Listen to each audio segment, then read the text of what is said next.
मीडियागी इचिनाउसिंग इकाई खुमनजरी ngasi press ki ichinausing unajari basi hauzik manipur se violence na yamna sokhiba mafam oibaga loidana ngarang si aikoi nonglei nusit amadi len yauraga mayam si jaga khara yamna sathiba moongda sokpase masigi sokpasiga mari lenana mayamda aina masigi press unajabani maroina manipur gi senthum senmit lon mayam se masi yam sathina soga leiba department singi thadokadaba amadi tongan ba economic activity NRGS ki adagi tongan ba mayam prajada piba activity senthumgi mayam prajada phangadaba mayam maroina gram panchayat adagi municipality gi jaga singda mayam si sarkarna masigi election su tawdaba adagi maroina senthum se thadokdaba loina violence ka mari lenana yamna sathina soga leibasida praja singse koigi senmitlon si yamna waba yamna sokhiba senthumgi fibam si yam soga leiba tanja sida nonglei nusit akanba amadi koigi len yauna tawrakpasida yumkai yam soe masi amukta udri adu koigi len taba se koigi hailstorm hatai masigi si yamna thana tai ai sport khara chalure maroina ai kendra su soi atopa jaga yamna sokpa imphal manungi jaga sing su yamna sathina sokre masigi sokpase praja sing yam ware violence ki chathariba tanja sida soiba tanja sida koigi relief camp bak sokpa yawi adagi masigi sidai sida sarkar da thamjaningbadi prajagi khamthengna waba tanja masigi si oibasida sarkar gi ama honorable chief minister na koigi masigi financial support khara mateng khara pigani haidana district administration singda form kai koigi thaba tawba koi ure masi asengba ama haibdi praja singse hoji yum gasi pura koigi len na adagi nonglei rusina sokhibase lawba yadaba masigi singse soibasi kaya yamna pangvidoribno adagi yumsi nauna sadradi yadaba mayamsu yauri aduna tangdangba ama sarkarna masigi financial package masigi koigi natural calamity thokpasiga mari leinana kaya yamna state sarkarna kayam package kayam pibidoribno adagi asokpa singsida kaya yamna financial mateng pibidoribno karamba moongda yum kai sabiba natragana tin noina sokpa singsida tin noina GI sheet koigi roofing sheet koigi piraga mateng pangbudiribra haibasi madi detail oina sarkar gi koigi honorable chief minister haigibadu yam clear oite adagi amuk district administration singda hangbadasu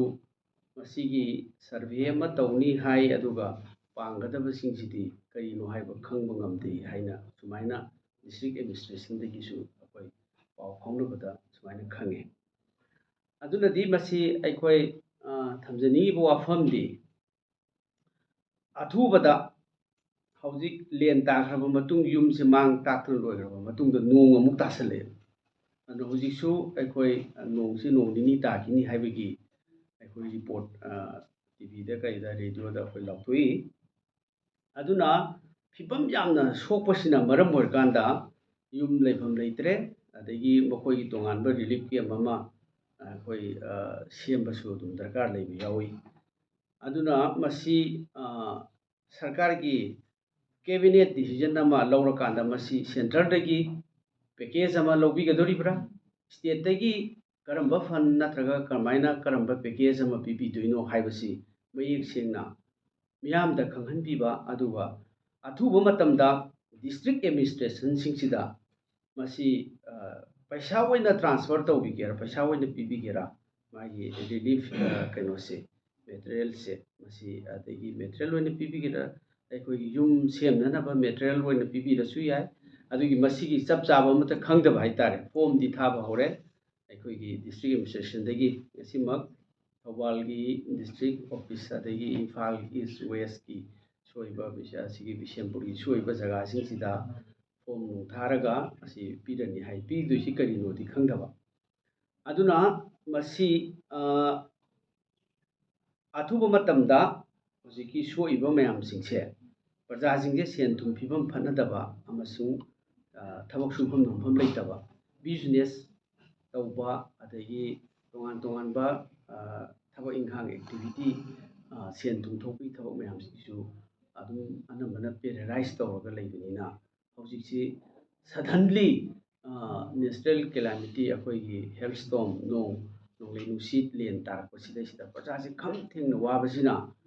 अथुबा मतमदा सरकारना major लखोटपियु अदुगा पीगदबा सिंगसे मसीगी conditions मयाम सिंगसी उरे अखोई मयाम सिंगसी social media दा उरे press दा उरे TV दा उरे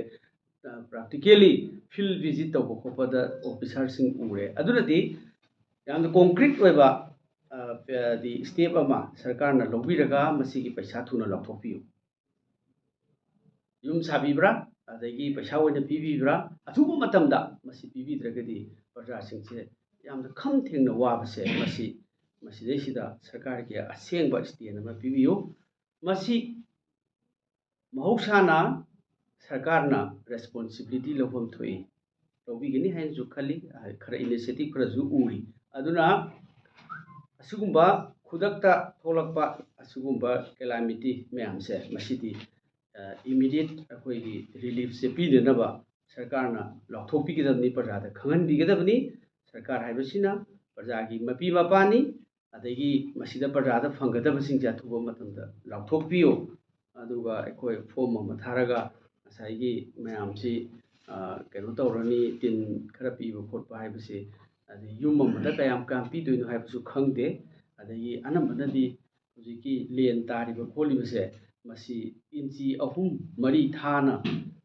ताई अदुदा तिन अमत्ता लौबा यादे अदगी युमदुदा लैबा अमत्ता यादे अदुम पुलप अखोई डिस्ट्रॉय तौरे हाइबदी मसी लाइबक थिबनी अदुना मसी सरकारना अथुबा मेजर्स अमा लौखोटपीरगा प्रजा सिंगसे दी नारक येलकपा अदगी युम लैबम लैरक्तबा यावरकपा अदगी मसुगु मयामसी अथुबा मतमदा कोहनबीबा हाइबसी सरकारगी मथौनी अदुना अथुबा मतमदा सरकारगी डिसीजन से मियामदा खंगहनबीयु तौगदबसे करिनो हाइबसे मसी हाइदना आइना सरकारदा अपील तौजरी।